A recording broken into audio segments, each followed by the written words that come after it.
Iran को लेकर एक नई रिपोर्ट सामने आई है जिसमें दावा किया गया है कि स्ट्रेट ऑफ हॉर्मुज से गुजरने वाले तेल टैंकरों पर ट्रांसिट शुल्क लगाने की तैयारी कर रहा है। ये प्रस्ताव कथित तौर पर 2 हफ्ते से सीज फायर के दौरान लागू किया जा सकता है। रिपोर्ट के मुताबिक इस योजना के तहत हर टैंकर पर प्रति बैरल करीब $1 तक का शुल्क वसूला जा सकता है। जानकारी के अनुसार ये प्रस्ताव ईरान के ऑयल, गैस और पेट्रोलियम एक्सपोर्टर यूनियन के प्रवक्ता हामिद हुसैन से जुड़ी रिपोर्ट में सामने आया है।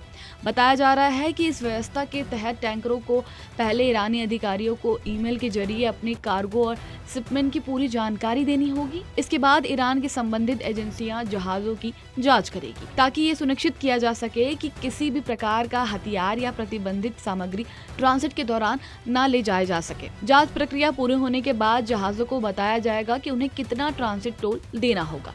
सबसे चौंकाने वाला दावा ये है कि ये भुगतान क्रिप्टो करेंसी विशेष रूप से बिटकॉइन में लाया जा सकता है।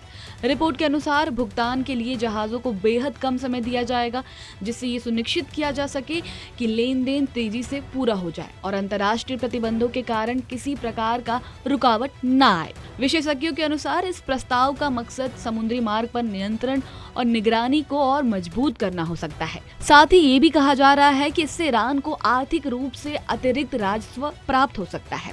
हालांकि इस पूरी प्रक्रिया को लेकर अंतर्राष्ट्रीय स्तर पर सवाल भी उठ रहे हैं, खासकर तब जब दुनिया के सबसे महत्वपूर्ण तेल मार्गों में से एक पर इस तरह का शुल्क लगाने की बात की जा रही हो। रिपोर्ट में ये भी दावा किया गया है कि जहाजों को अपने रूट और मूवमेंट की जानकारी पहले से साझा करनी होगी और ईरानी अधिकारियों की अनुमति के बाद ही उन्हें आगे बढ़ने दिया जाएगा। इसके अलावा जहाजों को उत्तरी शिपिंग लेन का उपयोग करने के लिए भी कहा जा सकता है जो ईरान के तट के करीब है। इससे कुछ देशों और शिपिंग कंपनियों के लिए यात्रा और अधिक जटिल और समय लेने वाली हो सकती है।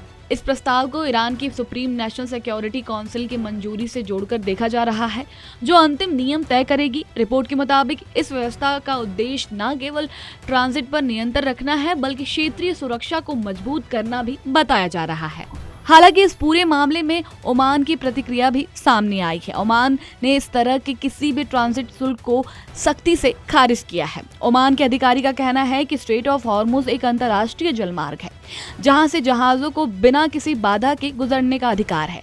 ओमान ने ये भी स्पष्ट किया है कि उसने ऐसे किसी समझौते पर हस्ताक्षर नहीं किया है जिससे किसी प्रकार का टोल लागू किया जा सके। ओमान के ट्रांसपोर्ट मंत्री के अनुसार इस जलमार्ग की सुरक्षा और मुक्ति आवागमन को बनाए रखना अंतर्राष्ट्रीय समझौते का हिस्सा है और इसे किसी भी कीमत पर बाधित नहीं किया जा सकता। ये मार्ग लगभग 34 किलोमीटर चौड़ा है और वैश्विक तेल आपूर्ति के लिए बेहद महत्वपूर्ण माना जाता है।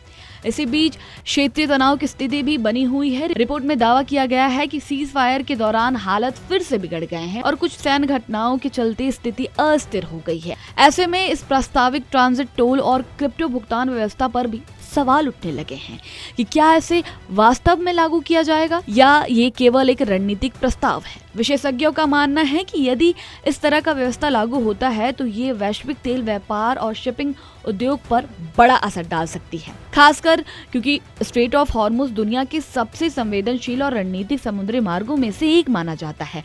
फिलहाल ये देखना बाकी है कि ये प्रस्ताव आधिकारिक रूप से लागू होता है या नहीं और अगर होता है तो अंतर्राष्ट्रीय समुदाय इस पर क्या प्रतिक्रिया देता है।